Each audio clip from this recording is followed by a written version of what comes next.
네, 반갑습니다, 여러분. 제가 오늘 교회 와서 크게 두 가지를 놀랐는데요. 첫 번째는 오늘 당연히 점심 식사를 못할 줄 알았는데 식사 준비를 아침부터 너무 열심히 건사해서 해주셔가지고 너무 깜짝 놀랐고, 또 명절 연휴라 다들 교회를 못 나오실 줄 알았는데 너무 많이 나오셔가지고 의자가 모자랄 정도로 많이 나오셨습니다. 너무 감사합니다. 저희 이제 평상시 같이 예배 못하던 우리 교육부서 섬기시는 교사들, 또 우리 교육부서 아이들 같이 예배 드리고 있습니다. 우리 앞뒤 좌우에 같이 한번 새해 복 많이 받으세요. 인사 한번 하고 말씀 나누겠습니다.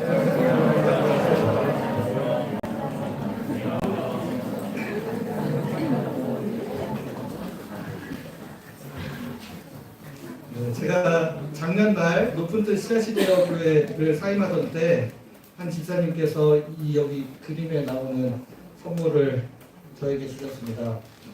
너무 잘 썼죠. 우리 그 집사님의 4학년 딸이 캘리그라피를 배워서 직접 쓴 글이라고 문자에 넣어서 소중하게 보내주셨습니다. 너무나 놀랍죠. 이렇게 열심히 잘 연습해서 주시는 이 마음이 너무나 감사했고, 제가 또 사실 그 집사님과 특별한 교제가 있었어서 이 선물이 굉장히 특별한 의미로 다가왔던 것 같습니다. 여기에 쓰여진 내용이 바로 오늘 저희가 함께 읽은 본문이고, 우리가 야베스의 기도라고 알려진 기도의 내용입니다. 이 야베스의 기도는 2000년대 초에 야베스의 기도라는 책이 출간되면서 사람들의 주목을 받게 되었습니다. 이 본문은 역대상 1장부터 9장까지, 사실은 성경 안 읽으신 분들은 모르시겠지만 역대상을 시작하자마자 굉장한 큰 시험이 다가옵니다. 왜냐하면 1장부터 9장까지 족보만 계속 사람 이름만 지루하게 이어지고 있기 때문에 이제 이 본문은 묵상할 때도 이름이구나 이러고 대충 넘어가는 분들이 굉장히 많은데, 이 책이 출간된 이후로 굉장히 이 본문이 많은 사람들의 관심을 받기 시작한 겁니다. 그래서 당시에는 오늘 본문 직접 읽어보지 않은 사람도 야베스의 기도라는 말을 들어봤을 정도였습니다. 구약 성경에 스치듯 지나가며 기록되었던 무명의 사람 야베스는 이 책으로 인해 미국과 한국에서는 최소한 그 인지도 면에서 다윗 정도의 급은 아니어도 적어도 기도로 유명한 히스기야급 정도로 굉장히 격상이 되었다라고 할 수 있겠습니다. 그래서 그 전까지는 이 본문으로 설교를 거의 하지 않았는데, 그 이후로 굉장히 많은 교회에서 이 본문으로 설교를 받고 세계 대성공으로 인해 또 다양한 파생 상품도 등장했습니다. 책도 종류별로 여성을 위한 야베스 기도, 더 크고 놀라운 삶을 꿈꾸는 어린이를 위한 야베스 기도, 심지어 야베스와 하나님의 보물 창고, 이런 책들, 학령기 전 어린이를 위한 야베스의 기도, 뭐 이런 책도 있습니다. 그러니까 굉장히 수많은 책들, 하나 잘 되니까 쭉쭉쭉쭉 나오듯이 나왔고, 이 책들뿐만 아니라 야베스의 기도라는 제목의 찬양도 나왔고, 이제 교회에서 신방하러 갈 때 드리는 신방 액자, 말씀 구절로 이제 갑자기 그때부터 등장하기 시작해서 많은 사람들의 관심을 받게 되었습니다. 그렇게 야베스의 기도가 이렇게 일종의 센세이션을 일으킬 만큼 큰 인기를 누리니까 또 이 기도의 내용에 대해, 이 책의 내용에 대해 이제 반대되는 의견들을 제기하고, 이 책이 이런 식으로 받아들이는 것은 우리 신앙생활에 굉장히 큰 문제가 있다, 이런 문제점에 대한 논의들도 여기저기서 많이 제기가 되었습니다.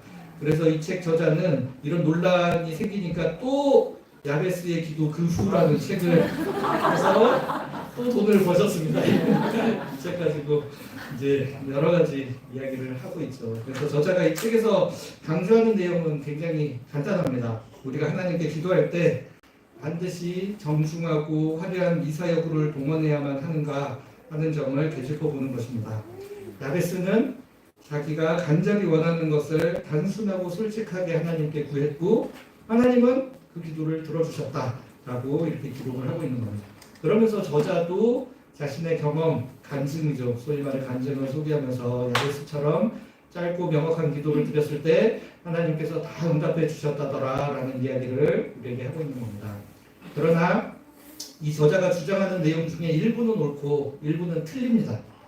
옳은 부분은 우리가 하나님 앞에 기도할 때 누구한테 보이려고 하듯이 가식적으로 미사여구를 동원해 점잖게 기도할 필요는 없다는 겁니다. 우리 마음속 깊은 곳에 있는 거 있는 그대로 솔직하게, 여러분 심지어는 쌍욕을 하고 싶은 마음이 드시더라도 그 마음을 있는 그대로 표현해도 하나님은 너그럽게 그 모든 것들 다 받아주실 수 있는 그런 분이라는 겁니다. 그러나 그렇게 심플하게 간구하였더니 하나님께서 모든 기도에 다 응답해 주셨다. 아니 내 기도의 소원대로 다 들어주셨다라고 주장하는 것은 잘못된 것입니다. 하나님은 우리가 원하는 것을 아려면 우리의 뜻대로 다 이루어 주시는 분이 아닙니다. 우리가 원하는 바를 하나님께 솔직히 아뢰었다면 그 다음에 우리가 해야 될 것은 우리의 마음은 이렇습니다 라고 하나님께 아뢰면 이제는 하나님은 이 일에 대해 어떻게 생각하고 계시는지 헤아리고 그 주님의 마음을 구하는 마음의 태도를 갖는 것이 필요합니다. 요술램프처럼 우리가 원하는 거 이야기하면 그대로 다 들어주는 그런 하나님은 이 세상에 존재하지 않습니다. 사람들이 자신의 욕망을 충족시키기 위해 간구하고 그 기도가 모두 응답되면 무슨 일이 일어나는지, 어떤 혼란이 일어나는지를 잘 보여주는 영화가 있는데 바로 브루스 올마이티라는 영화입니다. 그것도 꽤 오래된 영화인데 갑자기 하나님의 역할을 대행하게 된 짐 캐리가 막 오케이 했더니 막 수많은 혼란이 일어났다라는 것입니다. 사람들이 원하는 모든 것이 성취된다면, 그대로 성취된다면 이 세상은 아수라장이 될 수밖에 없습니다. 그렇다고 하나님께서 알아서 하시겠거니 하고 기도하지 않는 태도 역시 건강한 신앙인의 모습은 아니라고 할 수 있습니다. 제가 앞서 소개해드린 액자를 선물해 주신 집사님은 사실 2023년 말부터 24년 중반까지 개인적으로 정말 큰 어려움을 겪으셨습니다. 제가 프라이버시가 이렇게 구체적으로 나눌 수는 없지만 굉장히 큰 어려움을 겪었는데 저는 교구 목사로서 이제 그 아픔의 시간을 함께 견디면서 같이 기도해왔기 때문에 지사님께서 이 기도문을 주신 이 내용이 굉장히 남다르게 다가왔습니다. 이 지사님의 입장에서는 단지 기복적인 신앙에 근거하여 내가 원하는 거 다 해주시겠거니 하는 마음이 아니라 굉장히 자신의 절박한 마음을 하나님께 올려드렸더니 하나님께서 그 기도를 들어주신 것에 대한 감사의 표현으로 이 구절을 저에게 주신 것이라고 저는 그렇게 생각하니 그 집사님의 마음이 더 깊게 다가오게 되었습니다.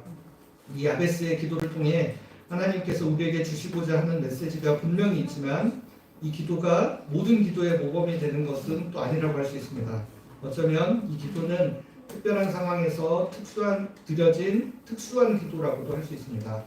오늘 이 유행이 한참 지나버린 것 같은 야베스의 기도를 통해 하나님께서 우리에게 어떤 말씀을 주시는지 함께 생각해 보도록 하겠습니다. 먼저 이 야베스의 기도는 하나님께서 고통받는 이들의 기도를 들어주시는 분이심을 보여주는 기도입니다. 오늘 본문 9절 말씀은 이렇게 기록되어 있습니다. 우리 같이 한 목소리로 읽어보겠습니다. 시작. 야베스는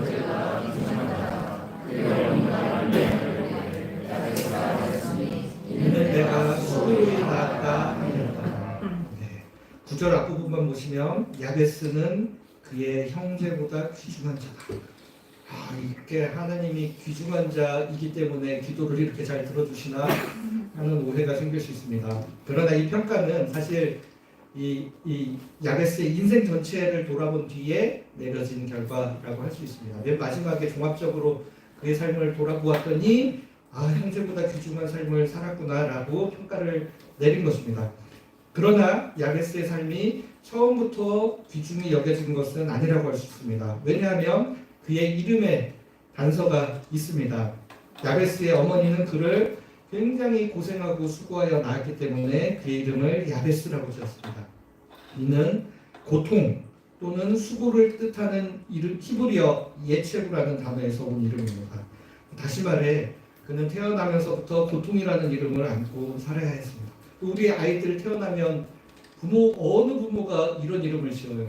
굉장히 잘됐고 좋아하는, 정말 우리 아이가 꼭 이렇게 자라기를 바라는 마음으로 이름을 짓지만 이런 이름을 지었다라는 것은 굉장히 특별한 이유가 있고 성경에서 그 이름을 기록해냈다는 것은 다 이유가 있어서라는 겁니다. 그러니까 성경에는 이 야베스처럼 부정적인 의미를 다음은 이름들이 종종 등장하고 있습니다. 예를 들어 라헬, 야곱의 아내 라헬은 아들을 낳으면서 너무 고통스러워서 그 맨 마지막에 낳은 아들의 이름을 슬픔의 아들이라는 뜻의 베노니라고 불렀습니다. 베노니라는 이름을 처음에 지어줬는데 그래도 후에 야곱이 오른손의 아들이라는 베냐민이라는 이름으로 바꿔 불러주게 되었다는 것이죠. 그리고 또한 사무엘상 4장에 블레셋과의 전쟁 중 언약궤를 블레셋에게 빼앗깁니다. 하나님의 언약궤를 빼앗긴 후에 제사장의 엘리의 며느리가 낳은 그 아이의 이름은 이가봇이라는 이름을 지었는데 우리는 외국 사람이니까 이가봇이 뭔 뜻인지 모르지만 그 히브리어의 뜻을 번역하면 영광이 떠났다라는 뜻입니다. 그러니까 영광이 떠났다라는 이름인 거죠. 그러니까 일반적으로는 아이가 잘 되기를 바라는 의미로 좋은 뜻의 이름을 짓지만 성경에서는 때때로 출산 당시의 상황이나 국가적 영적 상태를 반영한 이름이 등장하기도 한다는 것입니다.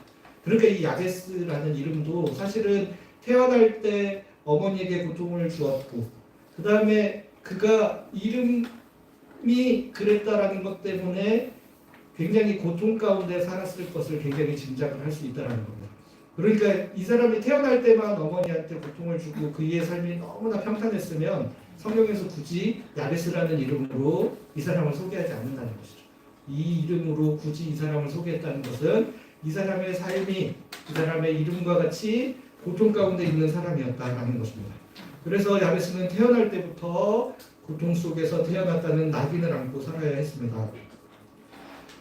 야베스가 드린 기도의 내용은 그래서 단순히 내가 지금 있는 것보다 더 많은 복을 누리고자 자신의 욕심 가운데서 드려진 기도라기보다는 그의 삶의 고통 가운데서 벗어나게 해주시라는 절실한 간구였었다라는 겁니다. 그러면서 야베스는 크게 두 가지를 하나님께 간구하고 있습니다. 오늘 본문 10절 말씀을 또 같이 한번 읽어보겠습니다. 시작. 야베스가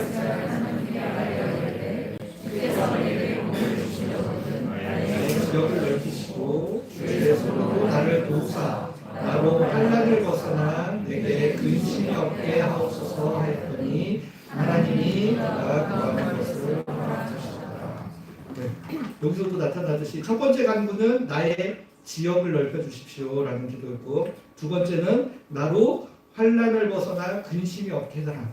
이런 기도를 드렸다는 것이 그 야베스의 이름 가운데 담겨진 것처럼 이 사람의 삶이 환난 가운데 고통 가운데 살아가던 삶이었다라는 것을 또다시 증명하고 있다는 것입니다. 그러니까 야베스가 만약 그냥 중산층 이상의 삶을 사는 평범한 사람이었다면 이 기도는 이왕이면 부동산 좀 늘려서 미래를 잘 대비하고 부를 축적할 수 있게 해주십시오라는 욕망의 기도 내지는 지금은 별 환란이 없지만 앞으로 혹시라도 생길 환란이나 근심 벗어나게 해주십시오. 지금도 괜찮지만 앞으로도 더 평안하고 더 좋은 삶을 살게 해주십시오라고 하는 욕망의 기도처럼 이해될 수 있었겠지만 그러나 야베스의 이름에 담긴 의미 그리고 이 기도에 담긴 의미를 생각했을 때 굉장한 어려움 가운데서 현실적인 어려움들을 돌파해 나갈 수 있는 길들을 하나님께 간구하는 기도였다라고 우리가 이해할 수 있을 것이라는 것입니다. 이런 맥락에서 먼저 두 번째 간구 의미를 먼저 살펴보겠습니다. 환난을 벗어나 근심이 없게 해달라라는 요청입니다. 현재 그가 겪고 있는 고통과 이름에 새겨진 낙인 이것으로부터 벗어날 수 있도록 주님 도와주십시오라고 기도하고 있는 것입니다. 스스로 잘못한 것이 없지만 자기는 고통을 불러오는 사람, 내 자신도 고통스러울 뿐만 아니라 태어날 때부터 어머니를 고통스럽게 했던 것처럼 나는 주변에 있는 사람들을 고통스럽게 하는 사람이 아닌가라는 부담을 가지고 살아야 했다는 것입니다. 그런데 그는 하나님께 자신이 겪는 이 실질적인 고통에서 벗어나게 해달라고 기도했고 하나님은 그가 구하는 것을 허락하셨더라라고 성경이 기록하고 있습니다. 이처럼 하나님은 고통 가운데 부르짖는 이들의 기도를 들으시고 고통 가운데 부르짖는 이들에게 많은 관심을 가지고 계신 분이라는 것입니다. 여러분들 기도를 들으신다고 하면 문제의 해결을 먼저 떠올리게 됩니다. 근데 저도 너무 잘 알고 있죠. 저도 목회를 하다 보니 오랜 고통 가운데 하나님께 기도하였으나 그 고통의 문제가 해결되지 않고 여전히 그 고통 가운데서 계속 기도를 올려야만 하는 상황 가운데 처해진 분들 많이 보게 됩니다. 근데 이거는 사실 굉장히 큰 주제이기 때문에 제가 이거는 따로 설교를 한번 전체로 해야 되고 오늘 주제 할 때는 잠시만 좀 뒤로 미루도록 하겠습니다. 기본적으로는 하나님께서는 우리가 고통 가운데 부르짖으면 때로는 우리의 바람대로 문제가 즉각적으로 해결되기도 하고 또 때로는 즉각적으로 문제가 해결되지 않기도 합니다. 그러나 문제의 해결 여부와 상관없이 하나님께서는 고통 가운데 부르짖는 이들의 기도를 들으시고 그들의 삶에 관심을 가지시는 분이라는 것입니다. 몸의 질병으로 고통 가운데 있는 이들의 기도를 들으시고 관계의 어려움 가운데 고통 가운데 있는 이들의 기도를 들으시며 여러 가지 사회적 편견으로 인해 고통당하는 사람들의 기도를 들어주십니다.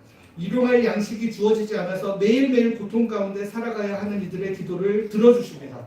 그 고통 가운데로 그 고통을 이해하시고 함께 나누기 위하여 하나님이셨던 하나님의 아들 예수 그리스도가 사람 가운데 들어오셔서 이 땅 가운데 공생의 사역을 하시는 수많은 시간 동안 가장 많은 시간을 할애하여 고통 가운데 부르짖는 이들의 곁에서 그들의 삶을 나눠주신 것만 보아도 우리가 확실하게 그것들을 믿을 수 있습니다. 그러나 지금 내 삶에 닥쳐오는 이 고통의 문제가 해결되지 않는 분들에게는 저의 이런 이야기가 뜬구름 잡는 이야기, 성경에나 그렇고 성경 속에 이런 인물들이나 그렇지 내 삶은 여전히 똑같은데 라고 반박하시는 분이 혹시 계실지 모르겠어요.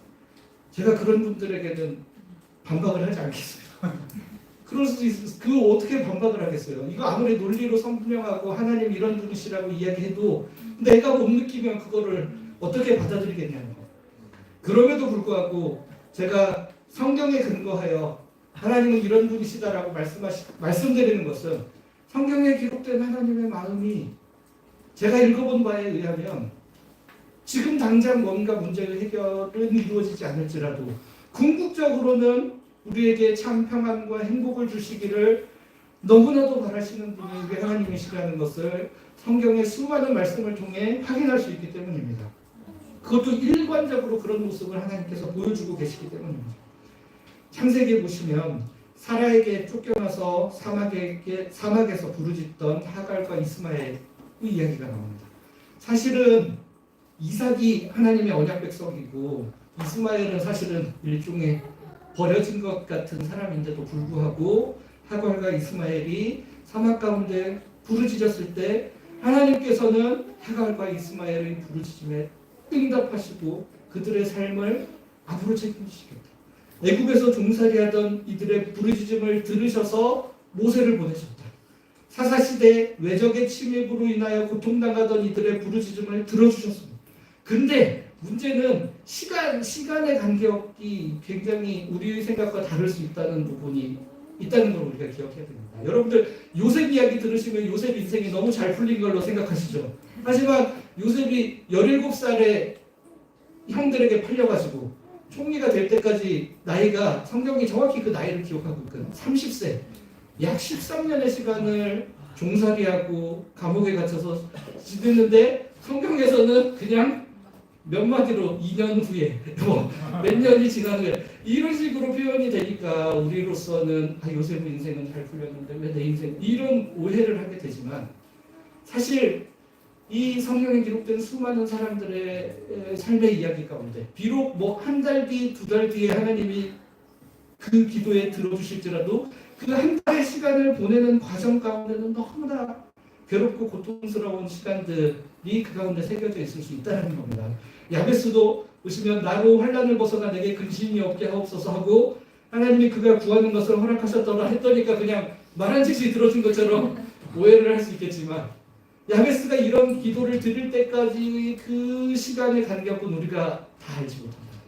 이 사람이 이런 기도를 드릴 정도라면 그 시간이 얼마나 고통스럽고 힘든 시간이었겠느냐. 그럼에도 불구하고 하나님이 마침내는 그 기도를 들으시고 회복시켜 주시는 분이시다라는 거예요. 여러분 오늘 본문이 속한 역대상 1장부터 9장까지 족보는 사실 여러분들은 대충 보시지만 저는 신학교를 들어가야 했기 때문에 굉장히 분석해서 읽을 수밖에 없는 그런 상황에 놓여 있어서 굉장히 따져서 읽어보다 보면 이 너무 재밌는 게 족보가 다윗의 가문으로 이어지는 언약 계승자들을 중심으로 족보의 중심이 다 뼈대가 구성이 되어 있습니다. 그래서 다윗부터 시작하여 이 다윗 왕족 누구의 아들 왕, 그 다음에 포로 생활 갈 때의 아들 이런 식으로 메인 줄기가 있고, 그럼에도 불구하고 그걸로 끝나는 게 아니라 중간중간마다 누구 하면 아까 이삭 이야기하고 이스마엘 어떻든지 이야기해줬듯이 중간중간 계속 그 옆에 줄기의 사람들에 대한 족보들도 함께 기록을 하고 있습니다. 그래서 다윗이 속한 유다지파에서도 유다지파 중에서도 다윗의 언약 가문, 그리고 그 외에 옆에 사이사이 반계라고 하죠. 반계의 족보를 소개하는 방식으로 틀이 짜여 있는데, 오늘 본문 4장은 사실 다윗 왕족의 메인스트림에 있는 사람들의 이야기가 아닙니다. 그 옆에 유다지파 중에서 그 기타 등등으로 살았던 사람의 이야기. 근데 여기서 재밌는 거는 보통 족보는 일반적으로 아버지가 누구고 나 나오고 그 다음에 아들 이런 식으로 나와야 되는데, 이 야베스 이야기 할 때는 아버지가 누군지 아들이 누군지 소개를 안 해요. 갑자기 열심히 이 누구의 아들 누구의 아버지 족보 이야기하다가 이런 사람도 있었지 하면서 소개해 놓은 것처럼 중간에 느닷없이, 그러니까 갑자기 무슨 멜기세덱처럼 갑자기 툭 튀어나온 것처럼 갑자기 야베스 이야기가 나오고 있는 거예요. 그러니까 이 야베스라는 사람은 이 메인스트림은 물론 아닐 뿐더러 누구의 아들이라고 소개되지도 못할 만큼 변두리의 비주류의 사람으로 살아가고 있었던 사람이었는데, 하나님께서는 이런 비주류의 사람, 주목받지 못하는 사람의 기도조차도 들으신다라는 것을 우리에게 가르쳐주기 위하여 이 본문을 기록하지 않았을까라고 추정하는 것입니다. 이거는 제가 자신있게 그렇다라고 이야기하기는 어렵지만, 왜냐하면 다른 사람들은 누구의 아들 하는데 갑자기 이 사람의 이력이 갑자기 툭 튀어나왔다라는 겁니다. 그러니까 다윗 가문을 통해 언약 가문의 중심 뼈대가 형성되었지만, 사람이 뼈대만 있어서는 살 수 없는 것처럼 뼈대를 중심으로 사리부터 온전한 몸이 이루어야 하듯 역대상의 족보도 중심을 이루는 언약 가문의 족보도 소개하면서 반계, 다른 아들들의 가문들은 어떻게 형성되어 하나님이 그들도 포기하지 아니하고 그들의 삶을 어떻게 인도하셨는지를 소개하고 있는 것입니다. 이를 통해 궁극적으로 하나님께서는 모든 사람들이 하나님 나라 백성으로 편입되어야 함을 강조하고 있습니다. 그런 의미에서 중심에서 벗어난 비주류의 사람, 무명의 사람, 나 같은 감남 울려와 같은 우리와 같은 특별히 고통을 불러오는 자라는 낙인이 찍힌 채 살아야 했던 야베스의 기도도 들어주시며 그를 마지막에는 어떻게 한다고요? 형제보다 귀중한 자가 되도록 하시는 하나님이시다라는 겁니다. 이런 하나님이시라면 바로 우리 모두의 기도에도 귀 기울여 주시고 우리 삶에도 관심을 가지시는 하나님이심을 우리가 믿을 수 있게 된다는 것입니다. 두 번째로 야베스의 기도는 하나님 나라를 위해 더 많은 헌신을 하기 위한 기도입니다. 앞서 10절에서 살펴본 바와 같이 오늘 본문에서 야베스가 드렸던 첫 번째 기도는 나의 지역을 넓혀주시라는 기도입니다. 우리나라에서 잘 된 이유가 바로 옛날 성경에 나의 지경을 넓혀달라고 하거든요. 우리 부동산 좀 이렇게 넓혀서 넉넉한 땅을 좀 가질 수 있도록 하는 온 국민의 마음이 여기에 담겨져가지고 이 책이 공전의 히트를 칠 수 있었지 않았을까 짐작하는 것입니다. 그런데 여러분, 이 지역이라고 번역된 단어가 사실은 경계라는 단어의 뜻입니다. 경계. 그래서 이스라엘 백성들이 가나안 땅에 들어가면 이제 지파별로 가문별로 땅을 각각 분배받으면서 그 경계를 표시할 때 나오는 단어가 바로 이 단어입니다. 지역을 넓혀주십시오. 이 경계를 넓혀주십시오라고 하는 것이죠. 그러니까 엄밀히는 지역을 넓혀달라는 간구라기보다는 경계를 넓혀달라는 단어라고 이해할 수 있는 것입니다. 그러니까 앞의 내용과 이제 좀 연관지어서 생각을 하다 보면 사람들이 자신에 대해 그어놓은 경계, 너는 고통을 주는 자야 라고 찍어놓았던 낙인, 편견과 선입견의 경계를 넘어설 수 있게 해달라고 간구한 것이 아닐까라고 이해를 할 수 있겠지만 이렇게 이해를 하면 야베스의 기도가 이제 태어날 때부터 안고 있었던 환경과 선입견의 고통으로부터 벗어나게 해달라는 기도로 해석을 약간은 할 수 있겠지만, 그러나 이거는 이제 좀 더 의미를 부여해서 해석하는 것이 되는 것이고, 이제 경계라는 단어의 원래 의미대로 땅의 경계를 넓혀달라고 하였던 기도로 이해하는 것이 좀 더 일반적인 기도라고 할 수 있고, 여러분들도 기대하시는 바가 거기에 있지 않겠습니까? 주님, 우리의 땅의 경계를 좀 넓혀주십시오라고 이해를 하고 있을 텐데, 그 의미조차도 사실은 성경의 내용을 살펴보면 우리 부동산 증식과는 상관없는 내용일 가능성이 매우 높다는 이야기를 지금부터 드릴 겁니다. 낙심하지 말고 들으시기 바랍니다. 네. 신명기 말씀을 혹시 열심히 읽어서 내용을 알고 계시는 분들은 이 경계를 넓혀달라는 이야기가 좀 이상하게 들리실 수 있습니다. 왜냐하면 신명기 19장 14절, 그 다음에 27장 17절에 이런 말씀들이 기록되어 있습니다. 내 하나님 여호와께서 내게 주어 차지하게 하시는 땅, 곧 내 소유가 된 기업의 땅에서 조상이 정한 내 이웃의 경계표를 옮기지 말라. 그 다음에 신명기 27장 17절에도 그의 이웃의 경계표를 옮기는 자는 저주를 받을 것이라 할 것이요 모든 백성은 아멘할지니라. 그러니까 이거는 야베스가 경계를 옮겨주십시오라고 하는 기도는 저주받는 사람이 되게 해주십시오라는 기도와 같은 내용이라는 겁니다. 여러분 약간 실망스럽죠. 이게 부동산이 좀 확장되고 하는 기도로 받아들여져야 되는데, 신명기와 레위기 율법에 따르면 이스라엘 백성들은 처음 제비 뽑아서 할당 받은 자기 가문의 땅을 잘 지키며 살아야 합니다. 경계표를 넓혀서도 안 되지만 축소시켜서 옮기면 안 돼. 그냥 그대로 각 가문별로 배당받은 땅을 잘 유지하면서 살라고 거듭거듭 말씀하고 계십니다. 혹시 여러 가지 사정으로 인해 일시적으로 팔거나 하더라도 신년이 되면 원래의 경계표대로 땅 주인에게 돌려줘야 되기 때문에 이거를 절대 옮기지 말라고 이야기를 하는 것이죠. 그렇기 때문에 만약에 하나님이 야베스가 이 경계를 넓혀달라는 기도를 들어주시면 하나님은 스스로 자신의 명령을 어기는 분이 되시는 것과 같습니다. 그러니까 요즘과 같은 시대는 땅이 재산이라 땅 넓으면 하나님께서 물질의 복을 내려주셨습니다. 아멘. 이렇게 할 수 있겠지만 성경의 가르침을 그대로 지킨 그 율법대로라면 이 경계표를 옮기는 순간 이거는 율법을 어기는 일들이 되는 것입니다. 그런데도 불구하고 성경에서 합법적으로 경계를 확장하는 몇 가지 사례가 소개되고 있습니다.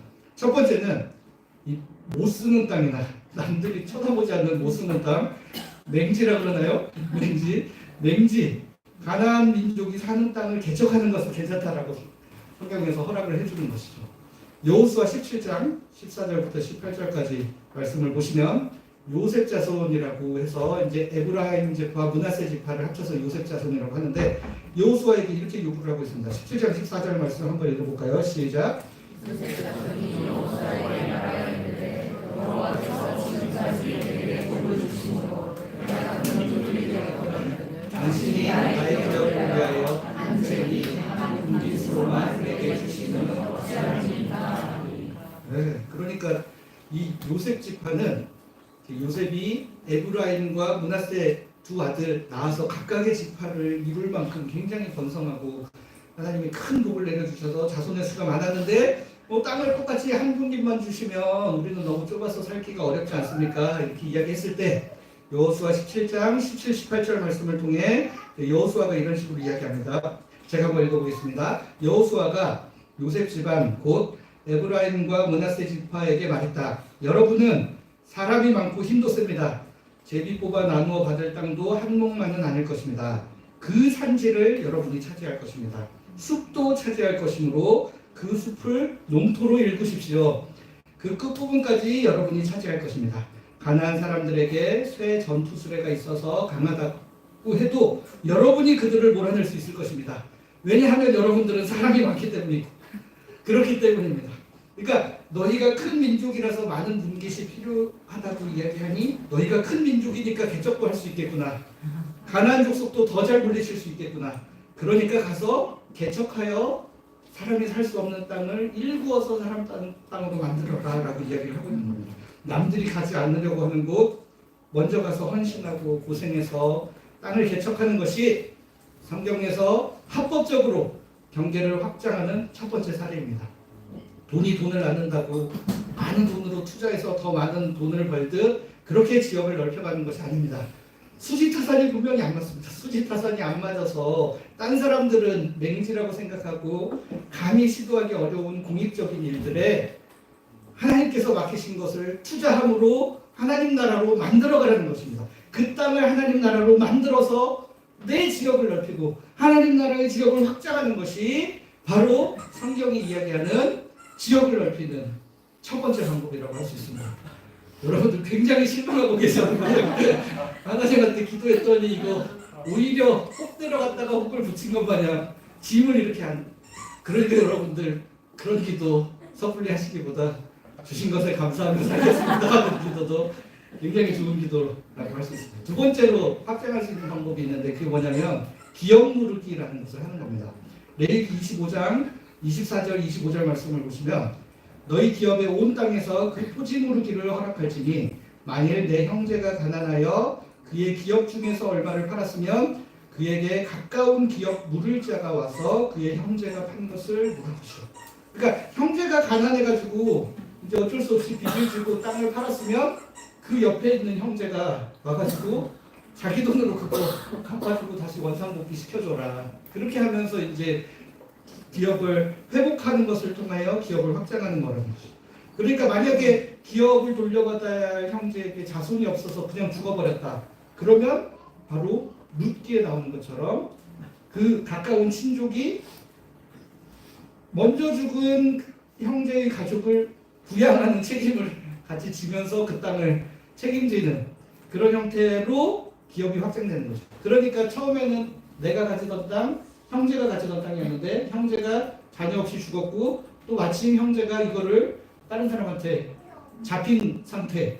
그럴 경우에는 내가 내 걸 가지고 형제 거를 원상 회복시키고 그렇게 해서 꿀만 파는 것이 아니라 거기 있는 형제의 가족들까지 다 생계를 책임지는 방식으로 내 기업이 이렇게 넓어질 수 있다라는 것을 이야기하고 있는 겁니다. 그래서 룻기에도 보면 엘리멜렉의 두 아들 말론과 기돈이 일찍 죽고 그의 가까운 친척인 보아스가 그들의 기업 물을 자가 되어서 땅을 관리하게 된다라는 이야기가 기록이 되고 있죠. 보아스보다 사실은 더 가까운 친족이 있었으나 그는 룻과 나옴이 떠안는 게 부담스러워서 자기는 하지 않겠다. 손해라고 생각했어. 손해라고 생각했기 때문에 그거 하지 않겠다라고 했던 거를 보아스는 헤세드의 마음으로 하나님의 마음으로 하나님 나라를 확장하는 마음으로 인애와 진실을 베풀면서 룻의 가족을 자기가 떠안고 책임지고 또 룻과의 관계에서 낳은 아이를 통하여 그 아이가 기업 물을 자가 되어서 그 땅을 이어받을 수 있도록 해주었다는 거예요.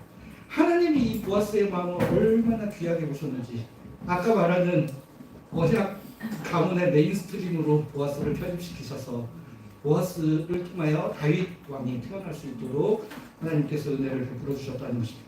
하나님께서는 자신의 이익을 위해 뭔가를 챙기려고 하는 사람보다 하나님 나라를 위해 기꺼이 헌신할 수 있는 사람들을 하나님 나라의 언약 백성으로 삼으시기 때문에 그런 마음으로 우리가 지역을 넓혀주십시오, 경계를 넓혀주십시오라고 기도해야 한다는 것입니다. 많이 가진 사람이 더 헌신하고 더 고생해서 더 힘들고 어려운 곳으로 하나님 나라의 사랑을 확장해 갈 때 그럴 때 나의 지역이 넓어질 뿐만 아니라 하나님 나라의 지역이 계속해서 넓혀진다는 사실을 우리가 기억해야 합니다. 하나님께서 우리에게 이미 주신 태어날 때부터 가진 비상한 머리, 훌륭한 재능, 이거는 나와 우리 가족들만 잘 먹고 잘 살라고 주신 것이 절대 아니라는 것. 하나님께서 주신 것이니 하나님을 위해, 하나님의 백성들을 위해 사용해야 하는 것입니다. 하나님께서 많이 주셨으니 얼마나 많은 것을 잘 행하였는지 물으실 겁니다. 많이 맡겨주셨으니 나중에 많은 결과물을 보여달라고 분명히 말씀하실 것입니다. 열심히 부를 축적해서 하나님께 보여드릴 것이 아니라 열심히 사랑의 열매를 맺어가며 하나님 앞에 하나님께서 주신 사랑의 지경을 제가 이렇게 넓혀 살았습니다라고 고백할 수 있는 우리 모두가 되기를 간절히 바랍니다.